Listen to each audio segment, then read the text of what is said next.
आत्मदेव शर्मा हमेशा उदास से रहते। एक दिन उनको लगा कि संतान विहीन ये जीवन, इससे तो अच्छा है वन में जाकर के मैं मर जाऊं। घर परिवार छोड़ करके चले गए वन की ओर और एकांत में बैठ करके रो रहे थे। रोते हुए पंडित जी को देखा। जब एक महात्मा की दृष्टि पड़ी तो सोचा कि भगवान का कोई भक्त होगा जो सरकार के लिए यहाँ रो रहा है बैठकर एकांत में। चलो इसकी जिज्ञासा का समाधान करते हैं। महात्मा जी आए, कारण पूछा, पुत्र क्यों रो रहे हो तुम? तब आत्मदेव ने कहा, हे महाराज, मुझको कोई संतान नहीं है। मैं संतान पाने के लिए यहाँ पर विलाप कर रहा हूं। मेरा जीवन नष्ट हो गया है, अब मुझे जीने की इच्छा नहीं है, अब मैं मरना चाहता हूं। महात्मा जी ने माथा पीटते हुए कहा, हे भगवान, मैं तो सोचा कि पगला सरकार के लिए रो रहा है, ये तो संसार के लिए रो रहा है। महात्मा जी मुड़ने को हुए, तुरंत ही चरण पकड़ लिए। हे महात्मन, अब अगर आप आ ही गए हैं तो मुझे संतान देने की कृपा करो, और सरकार अगर संतान नहीं दिया तो मैं अपना प्राण दे दूंगा।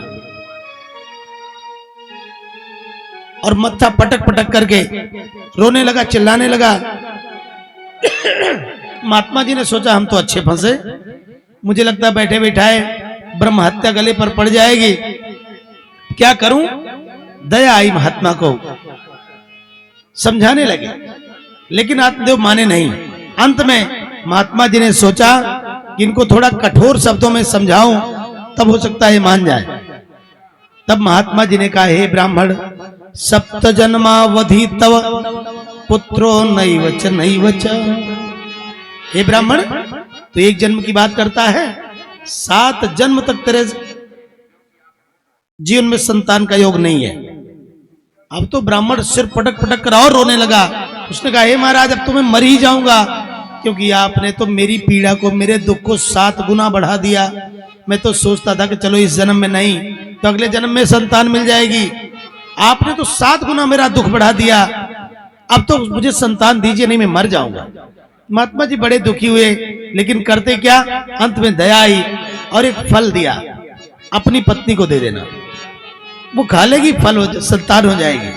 बंधुओं, इसीलिए मैं कहता हूं कि जो काम भगवंत नहीं कर सकते वो काम संत कर दिया करते हैं। हमेशा संतों में श्रद्धा रखिए। आप देखो गांव में जब लोग आते हैं मांगने वाले, तो आदमी देता कुछ नहीं है, लेकिन प्रवचन बहुत सुनाने लगता है। हट्टे कट्टे दिखते हो, काम नहीं करते, चलो दिहाड़ी करो मेरे यहाँ, चलो मजदूरी करो। कहते हैं कि नहीं बाबूजी?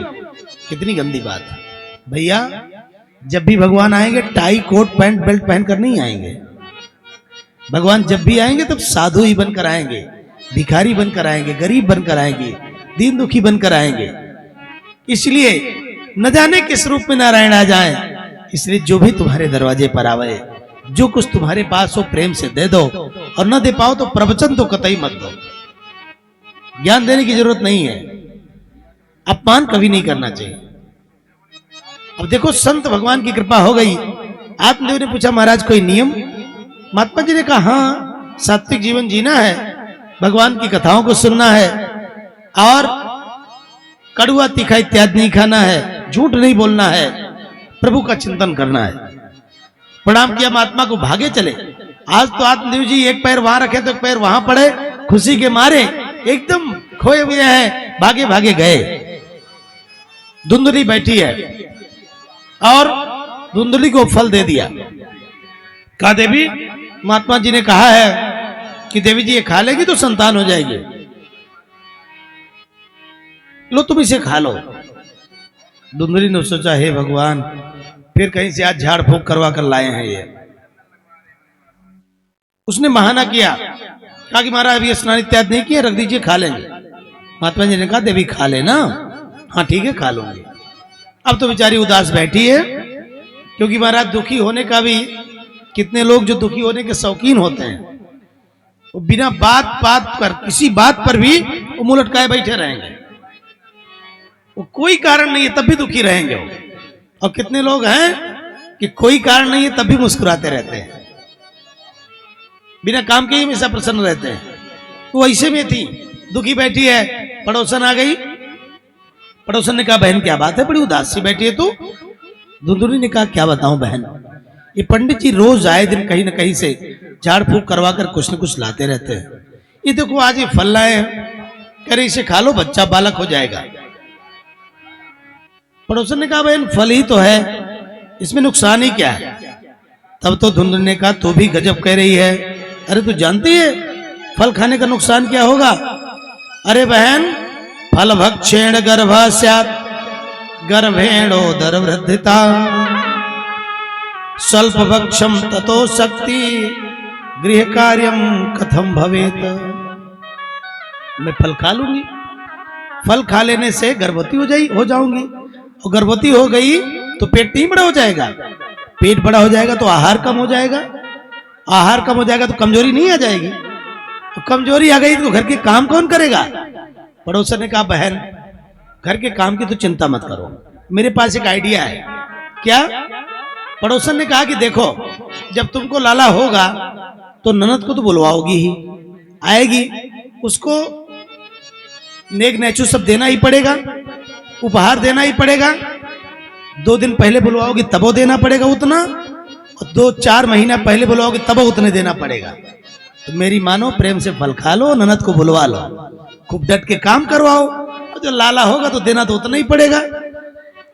धुंधुली ने कहा ना ना बहन उस चुट्टी का तो नाम मत लेना, खुद भी आएगी बच्चे भी लेकर आएगी और मेरी सारी गृहस्थी चौपट करके चली जाएगी। हे भगवान। पड़ोसन ने कहा बहन तेरी बात में तेरी समझ में जो कुछ आवे सो तू कर। चली गई बेचारी। इतने में बहन जी आ गई। इन माताओं के मायके से भैया कोई भी आ जाए इनके लिए भगवान से बढ़कर होता है। बहन जी आई, बहन जी से कोई समस्या बताई धुंधुली ने। बहन ने कहा कि तू व्यर्थ की चिंता कर रही है धुंधुली। अरे दीदी मैं गर्भवती हूं, अपने जीजा को कुछ पैसे कौड़ी देकर मना लेना। अब पंडित जी से बता दो कि मैंने फल खा लिया, गर्भवती भी हो गई हूं, जब मुझे बच्चा होगा तो मैं चुपके से लाकर तुम्हें दे दूंगी, पंडित जी को दिखा देना, तब तक मौज से बैठकर प्रेम से आराम करो, मैं गर्भवती हूं ही। अरे बहन तूने तो मेरी समस्या का समाधान ही कर दिया, गजब सही सलाह दी आपने, यही करती हूं। लेकिन ये बता बहन इस फल का क्या करूं। छोटी बहन ने कहा इस फल को गौ माता को खिला दो, पता भी चल जाएगा महात्मा की बात सत्य है कि झूठी है, और फल गाय खा लेगी। हाँ बहन तो ठीक कर रही है। धुंधुली ने वो फल गाय को खिला दिया और खुद पंडित जी से कहा कि मैं गर्भवती हो गई। पंडित जी खुश। बंधु यहां पर विचार करो, जाकी रही भावना जैसी, जिसकी जैसी भावना होती है जिस विषय के बारे में उसको वैसे परिणाम मिला करते हैं। परमात्मा हमेशा श्रद्धा का फल देता है। पंडित जी प्रसन्न है, संत भगवान के चरणों में बार बार आभार ज्ञापित कर रहे हैं, धन्य हो संत भगवान, मेरा तो दुख काट दिया आपने। और बंधुओं श्रद्धा कभी निष्फल नहीं जाती है। समय बीता, धुंधुली की बहन को बेटा हुआ, लाकर उसने धुंधुली को दे दिया। धुंधुली ने पंडित जी को संदेशा दिलवाया, महाराज बेटा हुआ है। पंडित जी तो फूले नहीं समाये, हे भगवान, भंडारे खोल दिए महाराज ने, चारों तरफ उछाव बधाव होने लगा। बड़ा प्रसन्न है ब्राह्मण, खूब आनंद है उनके जीवन में, सब बधाई देने के लिए आ रहे हैं। इधर समय बीतता गया, 3 महीने बीत गए। तीसरे महीने में 3 महीने बाद गौ माता ने भी एक सुंदर सर्वांग गौरांग बालक को जन्म दिया। बोलो संत भगवान की जय हो। नो संत की वाणी कभी वृथा नहीं होती। केवल उस बालक का कान गाय के जैसा था, बाकी पूरा शरीर सुंदर बालक जैसा था। उस बालक को देख करके आत्मदेव शर्मा प्रसन्न हो गए। अब तो महाराज चारों तरफ बधाई देने वालों का तांता लग गया कि हे भगवान, कहां एक संतान के लिए तरस रहे थे महाराज, और प्रभु देता है तो छप्पर फाड़ के देता है। अब तो गैया भी भैया को जन्म दे रही है। बधाई देने वालों का तांता लगा है। समय बीतता गया, बालक बड़े होने लगे। एक दिन आत्मदेव ने धुंधुली से कहा, देवी अब तो बच्चों का नामकरण करना चाहिए। हाँ हाँ कर दिया जाए, लेकिन हे महाराज सुन लीजिए, मेरे अपने बच्चे का नामकरण तो मैं ही करूंगी, क्योंकि इसको पालने में, पोसने में, जन्म देने में जितने कष्ट मैंने सहे वो मैं ही जानती हूं। अरे ठीक है देवी, इसमें कौन सी बात, तो इसका नामकरण कर दे। क्या नाम रखती है तू अपने बेटे का। धुंधुली ने कहा, महाराज मेरा नाम धुंधली है, तो मेरे बेटे का नाम धुंधकारी होगा। अब आप विचार करो, धुंधकारी भी कोई नाम होता है बाबूजी? नाम रखने की परंपरा अपनी संस्कृति में अर्थ के आधार पर है, गुण के आधार पर है, रूप के आधार पर है। जिसका जैसा गुण होता है, रूप होता है, परंपरा होती है, उस आधार पर नाम रखा जाता था। नाम हमेशा सोच समझ करके विद्वानों के द्वारा रखा जाता था। अब तो महाराज नाम टीवी के द्वारा रखा जाता है। टीवी में जो कैरेक्टर अच्छा लग गया, उसी कैरेक्टर के नाम पर लोग नाम रख देते हैं अपने बच्चों को। पहले माताएं बड़े बड़े नाम रखती थीं, अब छोटे छोटे नाम रखते हैं। अब माताएं अक्सर पूछती हैं, महाराज ऐसा कोई नाम बताओ जो 2 अक्षर का हो। तुमने कहा 2 अक्षर का तो एक नाम है राम, वही रख दो। अरे पंडित जी इतना पुराना नाम। अब नए नाम में भैया छोटा से छोटा नाम क्या हो सकता है? मैंने तो कहा मैया की ABCD रख दो, ज्यादा अच्छा है। या तो काका काका शुरू कर दो, इससे छोटा और क्या होगा? माताएं अब समझती नहीं, बाबूजी लोग भी नहीं समझते। जिसका नाम बड़ा होता है उसी का काम बड़ा होता है, और जिसका नाम छोटा होता है उसका काम भी छोटा होता है। हमारी माताएं बड़े बड़े नाम रखती थी। हमारे बच्चे, हमारी पूर्वज कितने वीर थे, कितने साहसी थे, कितने संयमी थे, कितने चरित्रवान थे, कितने वचनबद्ध थे, कितने कर्तव्यशील थे। अब मैया तुम्हारे बेटे का नाम छोटा हो गया तो तुम्हारे बेटे का काम छोटा हो गया। अब वो अपनी माँ को माँ नहीं मानता है, अब वो अपनी माँ को मशीन मानता है। वो मानता है कि इस मशीन को अपने घर से उठा करके वृद्धाश्रम के गेट तक पहुंचा दो, यही मेरा काम पूरा हो गया। बड़ा होता था बड़े बेटे का नाम तो उसे अपने परिवार की कीर्ति की बड़ी मर्यादा रखता था, वो लाज रहती थी। अब नाम छोटा है तो न उसको शर्म है, न लिहाज है, न उसके मन में आदर है, न सद्भाव है। नाम रखना है तो रावण से सीखो। अपने बेटों के कैसे नाम रखे थे उसने? प्रहस्त, इंद्रजीत, मेघनाथ, अक्षय कुमार। अरे यही नहीं महाराज, अपने बगीचे का कितना कितना सुंदर नाम रखा था रावण ने, अशोक वाटिका। हम विलायती कुत्तों के नाम पर अपने बच्चों के नाम रख रहे हैं, और अपने को बड़ा अप टू डेट कहते हैं, पढ़े लिखे कहते हैं। अभी कह दो कि तुम गंवार हो तो बुरा मान जाएगा आदमी, जबकि सही में अब के पढ़े लिखे लोग गंवार हैं। बुद्धिमान तो वो थे जो प्राय अंगूठा लगाते थे, वो बुद्धिमान थे। बंधुओं, जो अपनी संस्कृति की रक्षा नहीं करता वो कितना भी पढ़ा लिखा हो, कितना भी बड़ा विद्वान हो, वो 2 कौड़ी का है। और जिसे अपनी संस्कृति की समझ है, जिसके मन में अपने माता पिता के प्रति आदर है, जिसके मन में अपने माता पिता के चरणों के प्रति सम्मान है, अपने परिवार की कीर्ति का जो आदर करता है, वो सच्चे अर्थों में पढ़ा लिखा कहा जाता है। पढ़ाई लिखाई का अर्थ ये नहीं है कि गांठ तक पैंट पहन के पागल की तरह घूमो। पढ़ाई लिखाई उसको कहते हैं कि जिससे अपनी परिवार की इज्जत पर बट्टा न लगने पावे, उसको कहते हैं पढ़ा लिखा हुआ। स्वामी सनकादिक ऋषि कहते हैं, जब धुंधकारी का नाम रखा धुंधली ने, आत्मदेव जी को अच्छा नहीं लगा, लेकिन कुछ बोले नहीं, और उन्होंने गौ माता से उत्पन्न बालक का नाम गुण और कर्म के आधार पर गोकर्ण रखा। बोलो गोकर्ण जी महाराज की जय। और समय बीतता गया, कियत कालेन तौ जातौ तरुणौ तनया बुभौ, गोकर्ण पंडितो ज्ञानी धुंधकारी महाखल। समय बीतता गया, दोनों बालक युवान होने लगे। गोकर्ण पंडितो ज्ञानी, गोकर्ण प्रकांड विद्वान हुए, और धुंधकारी महाखल। संत की कृपा का, संत के दिए हुए फल का तिरस्कार करने का परिणाम यह हुआ कि धुंधली का जीवन नष्ट हो गया। अब तो धुंधकारी अनेक प्रकार के दुर्गुण आ गए उसमें, चोरी करने लगा, छोटे छोटे बच्चों को मारता, छोटे छोटे बच्चों को, अपनी इससे कम उम्र के बच्चों को पकड़ करके कुएं में लटकाता, आग से जलाता, धक्का देता, गिराता, चोट पहुंचाता। उसकी शिकायतों से इतने तंग आ गए आत्मदेव, इतने तंग आ गए कि वन में जाकर के मुंह छुपा करके मर जाने का निर्णय किया। इस जिंदगी से तो अच्छा है व्यर्थ में ही भगवान ने मुझको संतान दिया, मुझे मर जाना चाहिए। कौन सा मुंह दिखाऊं समाज को। इतना अत्याचार बढ़ने लगा उस धुंधकारी का। अंत में सब कुछ त्याग करके वन में जाने का निर्णय किया।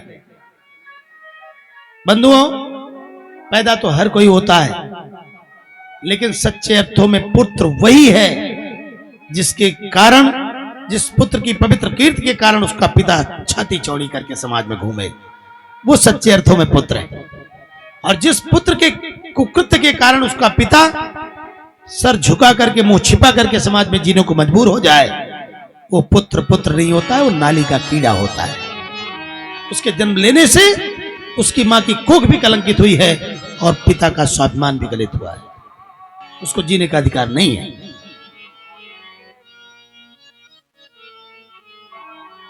आत्मदेव जी बन जाने का निर्णय लेते हैं। गोकर्ण जी की दृष्टि पड़ी, कहां जा रहे हो पिताजी? गोकर्ण जी ने अपनी पीड़ा बताई। गोकर्ण जी ने बड़ी अच्छी बात समझाई। पिताजी, मुंचाग्य न चेन्द्रस्य सुखम किंचित न सुखम चक्रवर्तिनः सुखमस्ति विरक्तस्य मुनेरेकांत जीविनः। हे पिताजी, इस संसार में जब सुख है ही नहीं तो सुख की उम्मीद कैसे करते हो? हे पिताजी, आपके जीवन में दुख का कारण आप ही हो। आपने अपने सुख को अधिष्ठित कर दिया है धुंधकारी में। आपने अपने सुख खोजने का सामान धुंधकारी को बना लिया है, इसलिए धुंधकारी तुमको कष्ट दे रहा है। इस संसार के जिस भी अवयव में आप सुख खोजने लगोगे, वही अवयव आपके दुख का कारण बनेगा। मकान में सुख चाहोगे तो एक दिन वो मकान ही तुमको दुख देगा। बंगले में सुख चाहोगे वो बंगला दुख देगा। गाड़ी में सुख चाहोगे गाड़ी दुख देगी। दुकान में सुख चाहोगे दुकान दुख देगा। पुत्र में सुख चाहोगे पुत्र दुख देगा। पत्नी से सुख चाहोगे पत्नी दुख देगी। इस संसार में कुछ भी ऐसा है ही नहीं पिताजी जो आपको सुख दे सके। सुख तो एकांत में बैठ करके उमाकांत के चरणों का स्मरण करने से मिलता है पिताजी। और हे पिताजी, पुत्र से सुख पाने के लिए जो आपकी ये पीड़ा है ना, ये सबसे बड़ा कारण है आपके दुख का। हे पिताजी, देहे स्थिमांस रुधिरे भीमति त्यजत्वम जाया सुता दिशु सदा ममता विमुंच पश्यानि सम जगदिदं क्षण भंग निष्ठम वैराग्य राग रसिको भव भक्ति निष्ठ। हे पिताजी, हाड़ मांस के पुतले में जो तुम्हारी बुद्धि स्थित हो गई है ना, यही है आपके दुख का कारण। अगर सुखी होना चाहते हो, जाया सुता दिशु सदा ममता विमुंच, पत्नी में, पुत्र में, परिवार में, मकान में, दुकान में, सम्मान में जो तुम्हारी बुद्धि स्थित हो गई है पिताजी, इससे ऊपर उठो, ये छोड़ दो, त्याग दो। तो क्या करूं? पश्यानि सम जगदिदम क्षण भंग निष्ठम, इस जगत को क्षण में नष्ट होना होते हुए देखो पिताजी। ये जगत आज है, कल नहीं रहेगा। अभी है, अगले क्षण नहीं रहेगा। एक क्षण में नष्ट होने वाले संसार के चक्कर में सरकार को भूले बैठे हो पिताजी। वैराग्य राग रसिको भव भक्ति निष्ठ, वैराग्य रस के जो रसिक हैं उन संतों के चरणों से प्रीति करो पिताजी। और धर्मम भजस्व सततम त्यज लोक धर्मान सेवस्व साधु पुरुषान जहि काम तृष्णाम अन्यस्य दोष गुण चिंतनमासु मुक्त्वा सेवा कथा रसमहो नितराम पिबत्वम। हे पिताजी, धर्मम भजस्व सततम, धर्माचरण करो, सदकर्म करो पिताजी, श्रेष्ठ आचरण करो। ऋषियों ने, महात्माओं ने, शास्त्रों ने जिस सदमार्ग को बताया है उस सदमार्ग का अनुशीलन करो और साधु पुरुषों के श्री चरणों सानिध्य का सेवन करो। जय काम तृष्णाम, काम की तृष्णा जो है आपके मन में, इससे ऊपर उठो। और अन्य से दोष गुण चिंतन मासु मुक्त्वा, दूसरों के दोष और गुण का चिंतन करने की भावना से ऊपर उठ करके सेवा कथा रस्म हो नितराम पिबत्वम, भगवान की सेवा करो और उनके कथा रूपी रस को निरंतर पान करते रहो। फिर देखो पिताजी जीवन कैसे बदलता है। और हे पिताजी, इस शरीर के बारे में जैसी धारणा है आपकी ना, वैसा शरीर है नहीं। बाबूजी आप सब भी ध्यान से सुनो, इस शरीर जैसा बाहर से दिखने में लगता है ना, वैसा ये शरीर है नहीं। इस शरीर की केवल पैकिंग अच्छी है बाबूजी, अंदर सब गड़बड़ है। मूत्र विष्ठा का पंख है, इससे अधिक कुछ नहीं है। ये अस्ति स्तंभम स्नायुबद्धम मांस सोड़ित लेपितम चर्मावनद्धम दुर्गंधम पात्रम मात्र पुरीशयो। हे पिताजी, ये शरीर है क्या? अस्थि स्तंभम, अस्थियों का समूह मात्र है, हड्डियों का ढांचा मात्र है ये।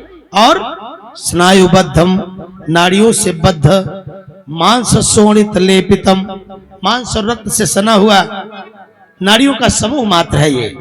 और चर्मावनद्धम दुर्गंधम, चमड़ों से निर्मित दुर्गंध युक्त। और पात्र मूत्र पुरीशयो, मूत्र और विष्ठा का पात्र मात्र है ये शरीर। और है क्या ये? इस शरीर में अपने को अधिष्ठित कर दिया है आपने। हे पिताजी, यही आपके दुख का एकमात्र कारण है। मुंचाज्ञानम प्रजा रूपम बलिष्ठा कर्मणो गति, यह ज्ञान है, इसे त्याग दो पिताजी। अब तो बड़ा सुंदर उपदेश दिया गोकर्ण जी ने।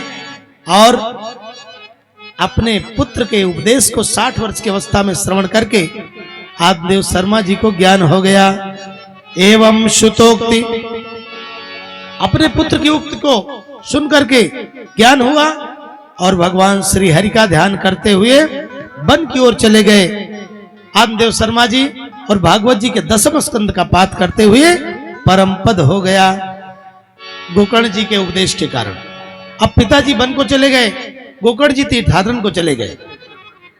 अब इधर जब पिताजी चले गए तो धुंधकारी और स्वच्छंद हो गया। अपनी माँ के पास आया, पकड़ा गर्दन, ए बुढ़िया निकाल चाबी तिजोरी वाली। धुंधली ने कहा नाश पीटे, घर के बर्तन भाड़े तक तो तूने भेज डाले, तिजोरी कहां बची है? मारने लगा अपनी माँ को। इतना व्यथित हुई धुंधली, इतना व्यथित हुई धुंधली। बंधुओं, जो व्यक्ति अपने जीवन में अपने गुरु की बात का, अपने माता पिता की बात का, शास्त्रों की बात की अवज्ञा करता है, उसे जीवन में परिणाम ऐसे ही प्राप्त होते हैं। और रात्रि में इतना दुखी हुई कि रात्रि के एकांत में निकल पड़ी घर से और एक कुएं में कूद करके धुंधलू ने अपना प्राण त्याग दिया। धुंधलू भी मर गई और आत्मदेव भी परम पद को प्राप्त हो गए। ये खबर जब गोकर्ण जी को लगी तो अपने पिता और माता के लिए मुक्ति के लिए अनेक साधन किए। और इधर स्वच्छंद हो गया धुंधकारी, स्वच्छंद होकर मदिरा मदान रहने लगा और अनेक 5-5 गणिकाओं को लेकर के घर में आया, उन्हीं में रत रहने लगा, चोरी करने लगा, वेश्यावृत्ति करने लगा। एक दिन तो ढेर सारा धन चुरा करके लाया। जब इतना बड़ा खजाना लूटा है तो जरूर कोई बड़े आदमी का होगा, हम पकड़ी जाएंगे और मारी जाएंगे। इस डर के कारण उन गणिकाओं ने सोचा कि इसे ही ठिकाने लगा दो और चारपाई से बांध दिया, हाथ पांव मारने लगी। जब चिल्लाया तो जलते हुए अंगारे को लाकर के ठूस दिया गोकर्ण के धुंधकारी के मुंह में और प्राणांत हो गया धुंधकारी का। ये खबर जब गोकर्ण जी को लगी तीर्थाटन में, कया इत्यादि तीर्थों में जाकर के गोकर्ण जी ने श्राद्ध इत्यादि कर्म किए अपने भाई की मुक्ति के लिए। और वो धुंधकारी प्रबल प्रेत बना। कुछ समय बीता, एक दिन गोकर्ण जी अपने घर लौट करके आए, शाम हो गई थी। एक स्थान थोड़ा सा साफ करके और उसी में विश्राम करने लगे। स्वप्न क्या देखा कि एक गधा दिखाई पड़ा। गधा देखते देखते भेड़ बन गया, भेड़ देखते देखते भैंसा बन गया, भैंसा देखते देखते हाथी बन गया और थोड़ी ही देर में वो हाथी देखते देखते विकराल प्रेत बन गया, प्रबल प्रेत बना। धुंधकारी को देख करके विचलित हो गए गोकर्ण जी, हे भगवान कौन है ये? कुछ बोलता क्यों नहीं है, लेकिन वो कुछ बोल ही नहीं रहा है, इशारा मात्र करता है। जोर जोर से विलाप करने लगा। तब गोकर्ण जी ने पूछा, कौन हो तुम? तो कुछ बोलना तो चाह रहा है लेकिन बोल नहीं पा रहा है। तुरंत जल लिया हाथ में, मंत्रों से अभिषिंचित करके जैसे ही छींटे मारे उसकी वाणी प्रकट हो गई और बोल पड़ा हो प्रेत। अहम भ्राता त्वदीयोऽस्मि धुंधुकारीति नामतः स्वकीये नैव दोषेण ब्रह्मत्वं नाशितं मया। भैया मुझे नहीं पहचाना आपने? अरे मैं तुम्हारा भाई धुंधकारी हूं। धुंधकारी हो तुम? तो तुम ऐसे कैसे हालत हुई तुम्हारी? ये प्रबल प्रेत कैसे बन गए? तब धुंधकारी कहता है, हे भैया स्वकीये नैव दोषेण ब्रह्मत्वं नाशितं मया। अपने ही दोषों के कारण मेरा ब्रह्मत्व नष्ट हो गया। अब अपने ही दोषों के कारण कैसे? आप विचार करो, हम जो कुछ भी करते हैं और जो कुछ भी हमको मिल रहा है इसका जिम्मेदार कोई और कभी भी नहीं है। इसके जिम्मेदार एकमात्र हम ही है। कोई हमारे साथ प्रेम का बर्ताव कर रहा है तब भी मेरे ही कर्मों का फल है वो। कोई हमसे घृणा कर रहा है तब भी मेरे ही कर्मों का फल है। कोई मुझको गाली दे रहा है तब भी मेरे ही कर्मों का फल है। भगवान ने गीता के 15वें अध्याय में कहा है कि द्यूतम छलेताम अस्मि। जो द्यूत में छल होता है वो छल भी मैं ही हूं, सब कुछ मैं ही हूं। एक बड़ी अच्छी कथा सुनाऊं आपको। एक बार एक पंडित जी के पास एक व्यक्ति आया अपनी कुंडली दिखाने के लिए। पंडित जी के दरवाजे पर जैसे पहुंचा, पंडिताइन गिन गिन करके गालियां दे रही थी पंडित जी को। अब तो बेचारा देखते ही ठकरा मार गया, बोला हे भगवान, हम इन पंडित जी से अपनी कुंडली दिखवाने आए हैं और इनकी तो बड़ी दुर्गति है। बैठा रहा कुछ देर तक। पंडित जी ने पूछा, बच्चा बताओ, बहुत देर से बैठे हो, कुछ बोल नहीं रहे हो, कैसे आना हुआ? उसने कहा कि महाराज मैं तो आया था आपके पास कुछ पूछने, लेकिन अपने बारे में पूछने आया था, लेकिन अब तो मेरे मन में शंका हो रही कि मैं आप के बारे में पहले पूछ लूं। पंडित जी ने कहा क्या पूछना चाहते हो? बोला महाराज मैं तो अपनी कुंडली दिखाने आया था, लेकिन अब सोच रहा हूं कि आप बताइए कि आपने अपनी कुंडली देखा कि नहीं देखा? आपकी कुंडली में देवी जी कैसे प्रकट हो गई? पंडित जी ने कहा भैया मैंने अपनी कुंडली देखा है और बहुत देर तक के इनको पाया है मैंने। बोले कैसे? फिर ये इस तरह कैसे मिल गई? उन्होंने कहा सुनो, मैंने अपने कई जन्म की बातों को देखा। एक जन्म में देवी जी गधी थी, गधा की पत्नी। ये चर रही थी घास और इनके पीठ में एक बड़ा सा फोड़ा हो गया, और उस फोड़े को जब मैं देखा तो मैं था कौआ और ये थी गधी। उस फोड़े को जाकर के मैंने चोंच मारी और चोंच मारने पर मुझे तो बड़ा आनंद आवे, मांस मिले मुझे खाने को, और ये छटपटाए और दिन भर में 4-6 बार इसकी पीठ में मैं चोंच मार ही देता था। अब मारने का मेरा नियम बन गया। अब तो जब भी सवेरा हो, जैसे घास चरने आवे मैं पहुंच जाऊं, पट से चोंच मारूं, यही छटपटाए, तिलमिलाए।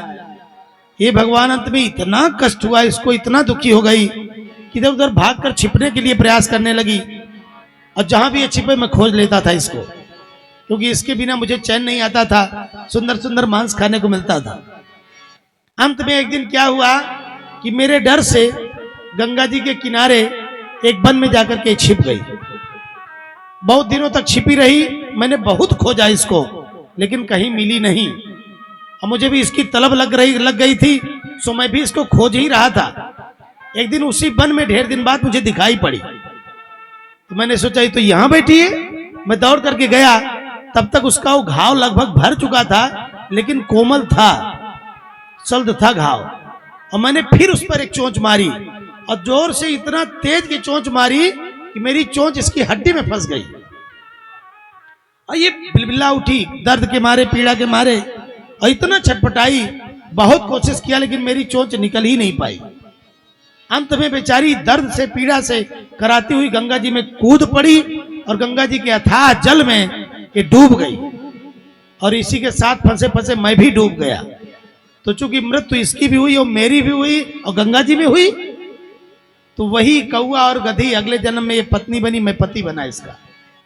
अब मैंने जितना चोंच मारा था इसको, अब यही भी हमको चोंच मार रही है। इसलिए बंधुओं, स्वकीय नई वदोसेन, यदि सुख मिले महाराज, परिवार में, पत्नी में, समाज में सम्मान मिले, तो समझ लेना कि वो आपके कर्मों का फल है। यदि अपमान मिले, तिरस्कार मिले, अवहेलना मिले, अवज्ञा मिले, आपके बेटे आपकी बात न माने, तब भी दुखी मत होइए। आपकी पत्नी आपको बुरा भला कहे, तब भी दुखी मत होइए, क्योंकि बाबूजी अवश्यमेव भुक्तव्यम कृतम कर्म शुभाशुभ, जो आपने शुभ और अशुभ कर्म किए हैं निश्चित रूप से भोगने पड़ेंगे। उसमें कोई कभी भी कटौती कर ही नहीं सकता। इसलिए हमको जो भी मिल रहा है हमारे अपने कर्मों का फल है। आज धुंधकारी कह रहा है, भैया स्वकीय नैव दोषेन ब्रह्मत्वम नासितम मया, अपने ही दोषों के कारण, अपने ही बुरे कर्मों के कारण मेरा ब्रह्मत्व नष्ट हो गया है। अहो बंधो कृपा सिंधो भ्रातर मामा सुमोचय, हे भाई मुझे शीघ्र ही इस कष्ट से मुक्ति दिलाओ। गोकर्ण जी ने कहा, भैया क्या करूं, मैंने तेरी मुक्ति के लिए गया में श्राद्ध किया, जितने भी तीर्थ में गया वहां पर तेरी मुक्ति के लिए मैंने पिंडदान इत्यादि किए, क्या उससे तेरी मुक्ति नहीं हुई? तब धुंधकारी ने कहा, हे गोकर्ण, गया श्राद्ध सतेनापि मुक्तिर्मे न भविष्यति, सैकड़ों श्राद्ध करते रहो भैया मेरे में निमित्त, फिर भी मैं कभी सुखी नहीं रह सकता हूं। क्योंकि हे गोकर्ण, मैंने अपने माता और पिता को दुख दिया है। बंधुओं याद रखना, अगर तुम्हारी बदौलत तुम्हारे माता पिता की आंख में आंसू आए, तो जीवन में कभी भी किसी भी क्षण आपको सुख नहीं मिल सकता है। याद रखना, जिनकी बदौलत हमारी दौलत है, वो नहीं होते तो हम आप कहीं के नहीं होते, हमारा कोई वजूद ही नहीं होता। और अपने उन जन्म देने वाले देवताओं का अगर हमने सम्मान नहीं किया, तो तुम कई कल्प तक कल्पवास करते रहो, कभी भी तुम्हारे जीवन में सुख नहीं आने वाला है। सुख तो तभी मिलने वाला है जब माता पिता के चरण आपने दबाए हों, उनको लाकर के बढ़िया च्यवनप्राश खिलाए हों, उनको सुंदर कपड़े पहनाए हों, एसी कमरों में बाबूजी और अम्मा जी रह रहे हों, तब आपका कल्पवास करना सार्थक है। बाबूजी को दुख देते रहे और माघ महीने में कल्पवास करने चले आए, तो भैया मैं नहीं समझता कि आप सुखी होंगे। हमने अनेक देवी देवताओं को देखा कि नहीं देखा, केवल सुना है, लेकिन ये दो देवता ऐसे हैं जिनको हम सब ने अपने जीवन में अपनी आंखों से देखा। यदि इनको प्रसन्न करना हमको नहीं आया, तो संसार का कोई देवता कभी प्रसन्न नहीं हो सकता आपसे। आप जीवन पर्यंत गंगा जी में डुबकी लगाते रहो, अगर इनके चरणों की धूल आपके मस्तक पर नहीं सजी है, तो कभी भी सुख आपके जीवन में नहीं मिलने वाला है। हे भैया, गया श्राद्ध सतेनापि, सैकड़ों श्राद्ध करते रहो, फिर भी मुझे शांति नहीं मिल सकती। बड़ा निवेदन किया गोकर्ण जी से धुंधकारी ने, और निवेदन करके अंतर ध्यान हो गया। गोकर्ण जी बड़े दुखी हैं, क्या करें, कौन सा उपाय करूं जिसके कारण मेरे भाई का पितृत्व नष्ट हो जाए।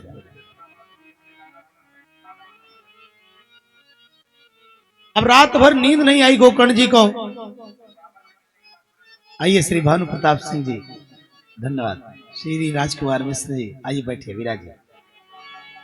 आप मेरे यजमान रहे, बहुत अच्छे हैं दोनों महानुभाव। बोलो वृंदावन बिहारी लाल की जय। गोकर्ण जी रात भर सोचते रहे, कैसे मुक्ति दिलाऊं अपने भाई को प्रेतत्व से। दुखी हैं। अंत में याद आया कि जब सवेरा होगा तो सूर्य नारायण से पूछूंगा, अपने गुरुदेव भगवान से पूछूंगा। जैसे सूर्यदेव निकले, प्रार्थना किया गोकर्ण जी ने, तुभ्यम नमो जगत साक्षिन् ब्रूहि में मुक्ति हेतुकम हे जगत साक्षी भगवान सूर्य नारायण, मेरे भाई की मुक्ति के लिए उपाय बताओ। भगवान सूर्य नारायण ने कहा, हे पुत्र, श्रीमद् भागवतान मुक्ति सप्ताहम वाचनम कुरु। हे पुत्र, तुम अपने भाई को श्रीमद् भागवत जी की कथा सुनाओ, निश्चित रूप से इसका प्रेतत्व नष्ट हो जाएगा। इतना आदेश देकर के सूर्य भगवान चले गए और आषाढ़ महीने में बड़ा सुंदर आयोजन किया। गोकर्ण जी ने एक वैष्णव ब्राह्मण को यजमान बनाया और खुद बैठ गए व्यासपीठ पर, कथा सुनाने लगे। जैसे ही पहले दिन कथा शुरू हुई, यज्ञशाला के ईशान कोण में जो 7 गांठ का बांस गड़ा हुआ था, उसी बांस में सूक्ष्म रूप से वायु रूप में आकर के धुंधकारी बैठ गया और कथा सुनने लगा। पहले दिन की कथा पूरी हुई तो उस बांस की एक गांठ चटक गई। दूसरे दिन की कथा पूरी हुई, दूसरी गांठ चटक गई। और 7वें दिन की कथा जैसे ही पूरी हुई, 7वीं गांठ चटक गई। बंधुओं, हम आप भी 7 दिन तक भागवत जी की कथा सुनेंगे। मैं आपसे निवेदन करूं, ऐसे सुनना कि हमारे भी अंतःकरण में जो गांठें पड़ी हैं चटक जाएं। कौन सी गांठें? गायत्री माता की आरती करते समय हम रोज लोग पढ़ते हैं, काम क्रोध मद लोभ दंभ दुर्भाव द्वेष हरिये। 7 गांठें हैं जो हम सब के अंतःकरण में पड़ी। इनका चटकना बहुत जरूरी है, इनका खुलना बहुत जरूरी है, इनका शिथिल होना बहुत जरूरी है। इसलिए बड़ी श्रद्धा के साथ भागवत जी कथा सुननी है। कथा पूरी हुई और 7वें दिन उस कथा पांडाल में एक दिव्य पीतांबर धारण किए हुए, चमकता हुआ मुकुट धारण किए हुए, मानो साक्षात भगवत पार्षद ही हो, प्रकट हो गया धुंधकारी। और उसको देख करके सारी सभा आश्चर्यचकित हो गई। दिव्य रूप धरो जातस तुलसी दाम मंडिता, पीतवासा घनश्यामो मुकुटी कुंडल कुंडलान्वित। बड़ा सुंदर स्वरूप है और सारी सभा के मध्य भूरी भूरी प्रशंसा कर रहा है भागवत भगवान की। धुंधकारी, धन्या भागवती वार्ता प्रेत पीड़ा विनाशिनी, सप्ताहोपि तथा धन्य कृष्ण लोक फल प्रद। धन्य है भागवत जी की कथा, जो मुझ जैसे प्रबल पापी प्रेत की पीड़ा को भी नष्ट करने में पूर्णतया समर्थ है। और ये जो 7 दिन तक भागवत जी कथा सुनते हैं, सप्ताह का श्रवण करते हैं, उनके भाग्य की तो सराहना देवता किया करते हैं। बोलो भागवत भगवान की जय हो। इतने में क्या देखा सबने? एक सुंदर विमान आया। उस विमान की ओर जैसे ही बड़ा धुंधकारी बैठने के लिए, गोकर्ण जी को बड़ा आश्चर्य हुआ। गोकर्ण जी ने भगवत पार्षदों से पूछा, महाराज कथा तो सबने सुनी थी, फिर विमान एक ही क्यों आया? तब भगवत पार्षदों ने कहा, हे गोकर्ण जी, कथा तो सबने सुनी थी, लेकिन कुछ श्रोता थे, कुछ सरौता थे। उस इसी काट छाट में पड़े थे कि पंडित जी ने ये बताया ही नहीं, ये सुनाया ही नहीं, ये पूजा हुई, वो पूजा हुई ही नहीं, ये होना था, ये नहीं हुआ, वो होना था, ये नहीं हुआ, ये सब कुछ किया ही नहीं। अरे भैया, ब्राह्मण जिसके दरवाजे पर आ जाएं, ब्राह्मणों की सेवा ही भगवान की कथा है। ब्राह्मणों की सेवा भगवान की सेवा है, ब्राह्मणों की पूजा भगवान की पूजा है, ब्राह्मणों के मुख से निकली हुई बात भगवान की कथा है। जो तुम चाहोगे वो सुना दोगे, जो तुम चाहोगे वो करवा दोगे, ये तुम्हारे बस में नहीं है, ये इनकी बात है। जिससे जो चाहेंगे वही सुना देगा, जिससे जो चाहेंगे वही करवा देगा। सब इनकी कृपा से हो रहा है। ये कहना चाहिए जो भी हो रहा है सब सुंदर हो रहा है, सब बढ़िया हो रहा है, सब में आनंद है, तब आनंद मिलता है। और मक्खियों की तरह गंदे स्थान पर बैठना, ये तो गंदी बात है। जैसे जहां गंदा स्थान होता है, मक्खी घूम घूम करके वही बैठेगी। भैया सब श्रोता ही नहीं होते, कुछ सरौता भी होते हैं। तो हे गोकर्ण जी, श्रवणस्य विभेदेन फल भेदोत्र संस्थितः, श्रवणम तु कृतम सर्वे न तथा मन्नम कृतम।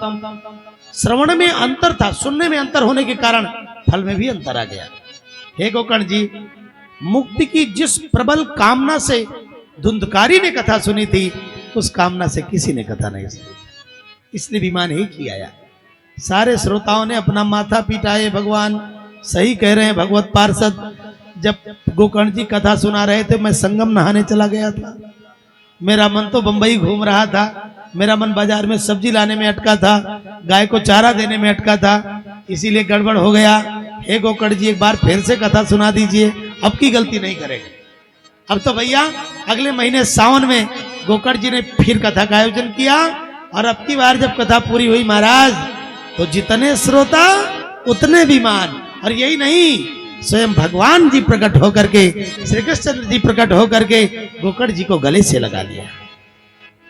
और स्वामी सुखदेव जी, श्री सनकादिक जी कहते हैं, हे नारद जी, जैसे अयोध्यावासिनः पूर्वम यथा रामेण संगताः तथा कृष्णेन ते नीता गोलोकम योगी दुर्लभम। जैसे भगवान श्री राम के जाते जाते समय अयोध्यावासी उनके साथ विमान पर बैठकर गए थे, वैसे ही सारे श्रोताओं को गोकर्ण सहित भगवान श्री हरि ने विमान पर बैठा कर परम धाम को प्रस्थान किया। बोलो गोकर्ण जी महाराज की जय हो। ये है भागवत जी की कथा का महात्म्य। अब सनकादिकों से देवर्षि नारद जी ने अंतिम प्रश्न किया। आज चूंकि कथा 1 बजे नहीं शुरू हो पाई थी, इसलिए मात्र 20 मिनट आप कर लेंगे बस।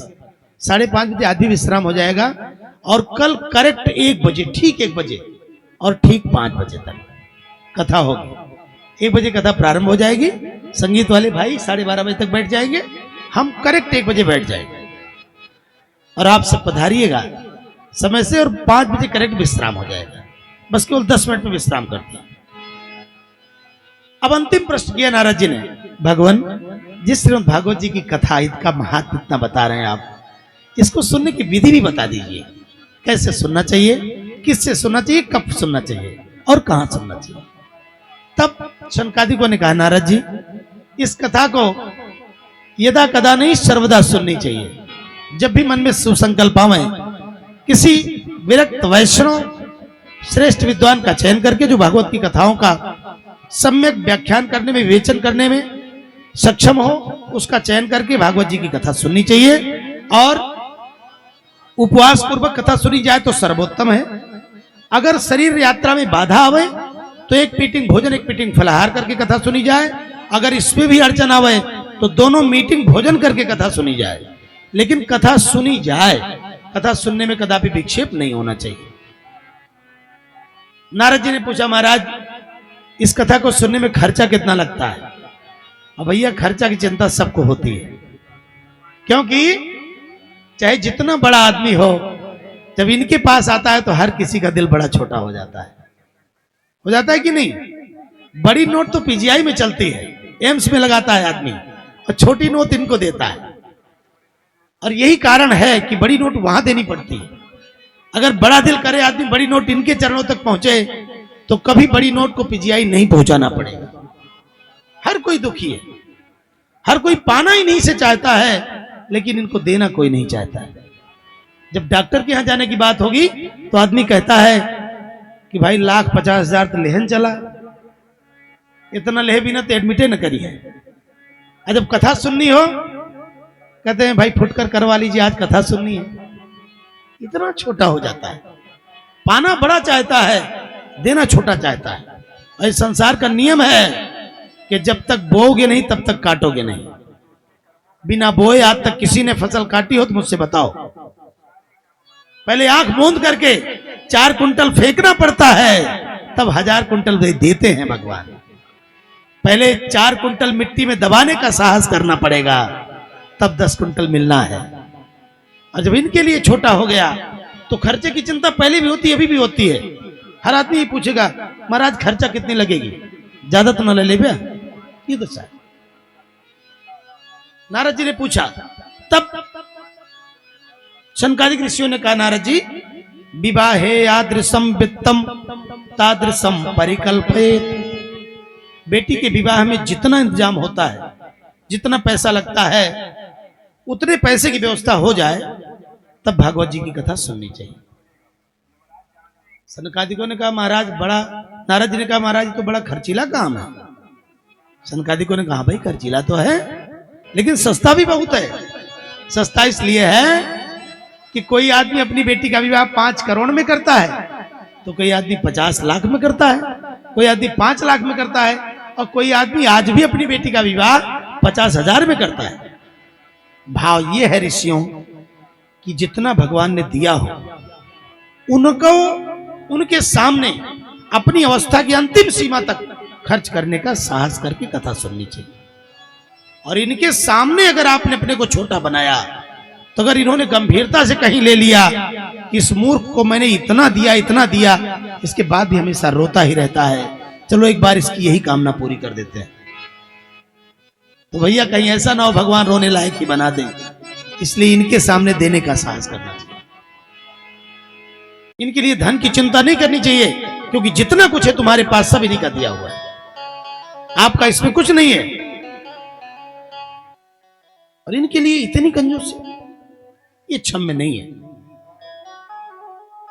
शंकादिक ऋषियों ने कहा नारद जी, भागवत जी की कथा सुनने में वक्ता के लिए ही नियम नहीं है, श्रोता के लिए भी नियम है।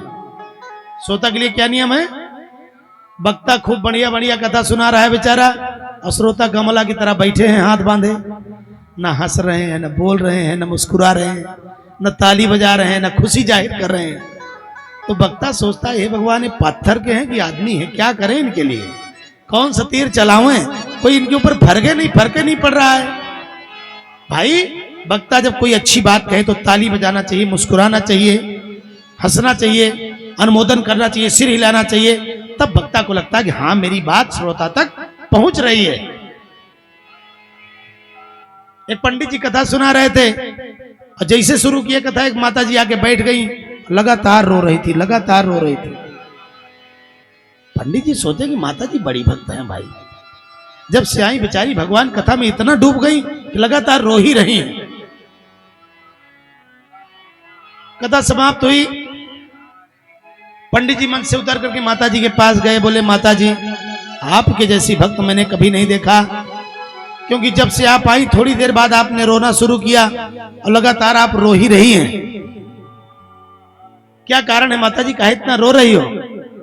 मैया ने कहा बेटवा हम कहा बताई, हम एक बकरी जी आए रहे हैं, आवाज सवेरे से उसने बकबक कर मतलब चिल्लाना शुरू किया, और बहुत देर तक चिल्लाती रही महाराज, और थोड़ी देर बाद बेचारी मर गई। और महाराज बड़ा नीक सू कहा, ठीक ठाक कहा, आपका देख के हमको बड़ी चिंता हो रही है, 2 घंटे से आपको चिल्लाता है, कहीं ऐसा ना हो भाई थोड़ी देर बाद आप भी विदा हो जाए। तो भैया ऐसे भी श्रोता नहीं होने चाहिए, कहा सुने ही अनुमोदन करही। श्रोता और वक्ता बोलता भले ही है, लेकिन उसकी बैटरी, उसका चार्जर श्रोता ही होते हैं। जैसे आप सब इतना बढ़िया से इतने अच्छे से सुन रहे हैं, और मैं सच्चे अर्थों में आप सबको प्रणाम करता हूं, क्योंकि आप भगवान बेड़ी माधव के द्वारा भेजे गए हैं, भगवती गंगा महारानी के कृपा पात्र हैं आप सब। मुझे तो मैया ने नियुक्त किया है अपनी वाणी को पवित्र बनाने के लिए, कि आप सबके चरणों की सेवा करके, अपने वाणी को आप सबके चरणों तक पहुंचा करके मैं अपनी वाणी को पवित्र करूं, बस केवल इतना। आप सब धन्य हैं, आप सब ऐसे ही रोज आते रहिएगा, मुझको अपनी वाणी को पवित्र करने का अवसर देते रहिएगा।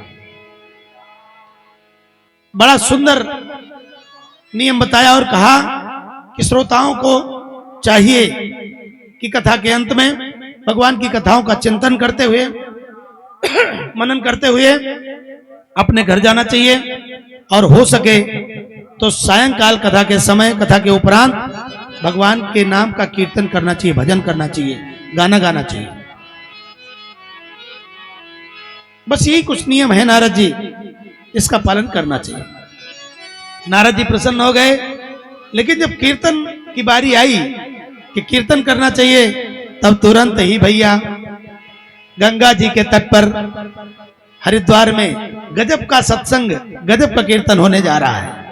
प्रहलाद तालधारी तरल गति तया चोद्धव कांसधारी बीड़ाधारी सुरर्षि स्वर कुशल तया राग करता अर्जुनो भूत इंद्रो वादी मृदंगम जय जय सुकरा कीर्तनम ते कुमारा यत्राग्रे भाव वक्ता सरस रचनया व्यास पुत्रो बभूव।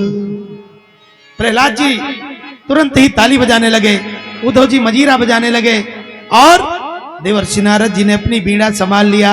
अर्जुन जी जो बड़े सुंदर राग करता है, सुंदर राग छेड़ने लगे और इंद्रवादीन मृदंगम देवराज इंद्र मृदंग बजाने लगे और चारों ऋषि कुमार जय हो कहने लगे। और अब नाचने वाले नहीं है, गाने वाले बजाने वाले तो हो गए, लेकिन नाचे कौन?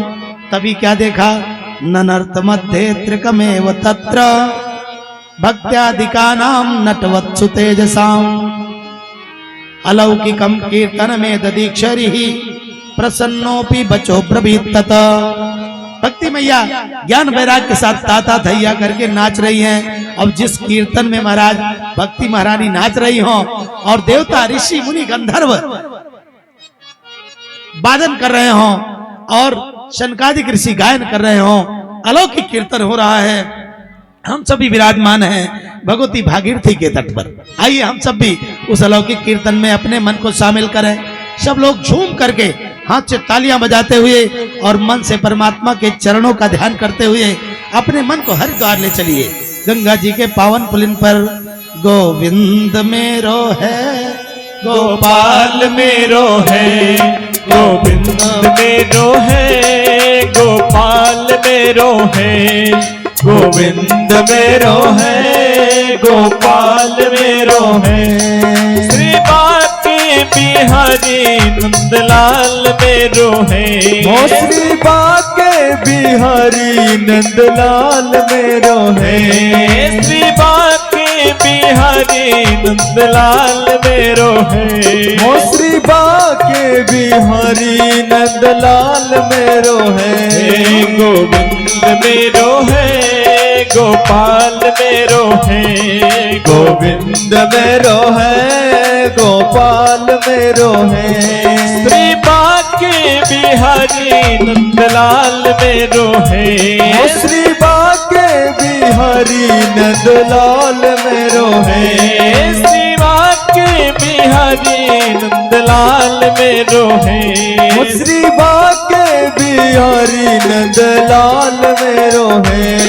गोविंद मेरो है, गोपाल मेरो है, गोविंद मेरो है, गोपाल मेरो है।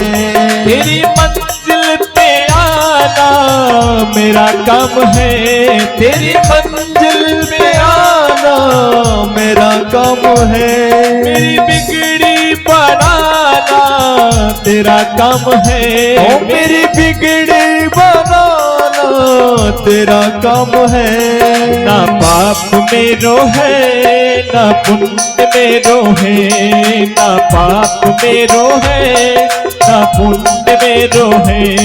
श्री बाके बिहारी नंदलाल मेरो है, ओ श्री बाके बिहारी नंदलाल मेरो है। गोविंद मेरो है, गोपाल मेरो है, गोविंद मेरो है, गोपाल मेरो है। श्री बाके बिहारी नंदलाल मेरो है, श्री बाके बिहारी नंदलाल मेरो है। श्री बाके बिहारी नंदलाल मेरो है, श्री बाके बिहारी नंदलाल मेरो है। गोविंद मेरो है, गोपाल मेरो है, गोविंद मेरो है, गोपाल मेरो है।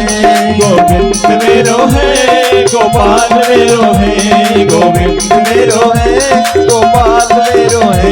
गोपाल मेरो है, गोलाल मेरो है, गोपाल मेरो है। गोलाल मेरो है, गोपाल मेरो है, गोलाल मेरो है, गोपाल मेरो है। बोलो वृंदावन बिहारी लाल की जय हो। भागवत जी का यही महात्म्य पद्म पुराण के 6 अध्यायों में वर्णित है। इसे मैंने आप सबको सुनाया। आज का कोर्स यहीं तक था। कल आप सब एकदम समय से आइएगा। निश्चित रूप से आप सबने बड़े धैर्य के साथ सुना, मैं धन्य हुआ। आप सबकी मंगल में उपस्थिति को मैं पुनः पुनः प्रणाम करता हूँ। भगवती माँ गंगा से निवेदन करता हूँ, माँ जितना समय इन सब ने यहाँ दिया है आपकी गोद में, इनके इस समय को अनंत गुना करके इनको लौटाना। आप सबकी उम्र लंबी हो, भगवान के चरणों के प्रति आपके मन में प्रीति खूब बढ़े। अब अपनी वाणी को विश्राम। आप सबको सादर प्रणाम। जय श्री राधे, जय श्री श्याम। आइए सीधी आरती।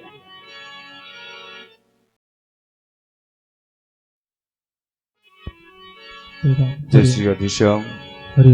आप समस्त भक्तगण अपने अपने स्थान पर खड़े होकर श्री भागवत भगवान की पावन आरती में सम्मिलित हों। हरि ओम। आरार्तिकं प्रज्वालनम् ज्वालामालिन्यै नमः रत्नेश्वर्यै नमः सर्वोपचारार्थे गन्धच्छत् पुष्पाणि समर्पयामि। सभी भक्तगण आगे की तरफ आ जाएं और क्रमशः भगवान की पावन आरती को उतारेंगे। सभी भक्तगण आगे आ जाएं।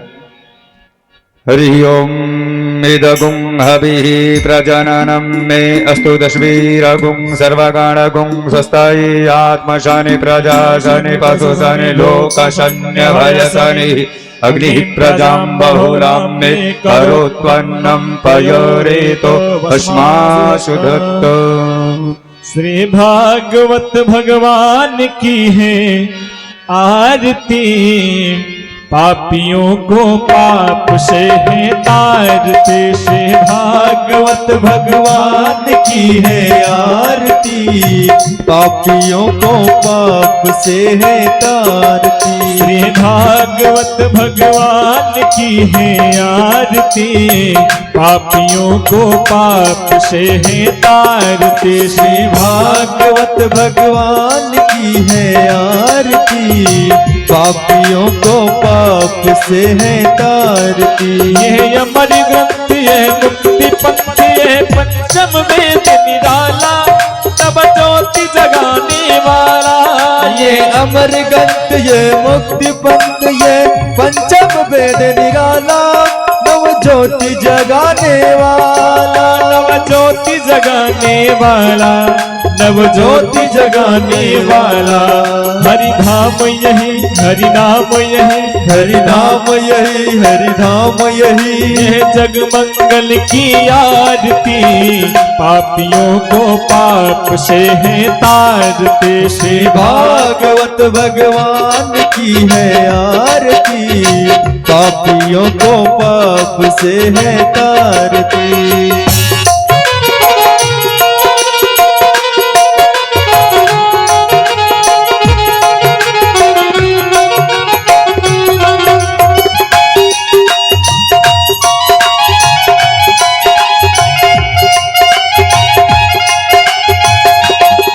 ये शांति गीत पावन पुनीत, पापों को मिटाने वाला, हरि दर्श कराने वाला। ये शांति गीत पावन पुनीत, पापों को मिटाने वाला, हरि दर्श कराने वाला। ये सुख करनी ये दुख हरनी, ओ ये सुख करनी ये दुख हरनी। श्री मधुसूदन की आरती, पापियों को पाप से है तारते। श्री भागवत भगवान की है आरती, पापियों को पाप से है तारती।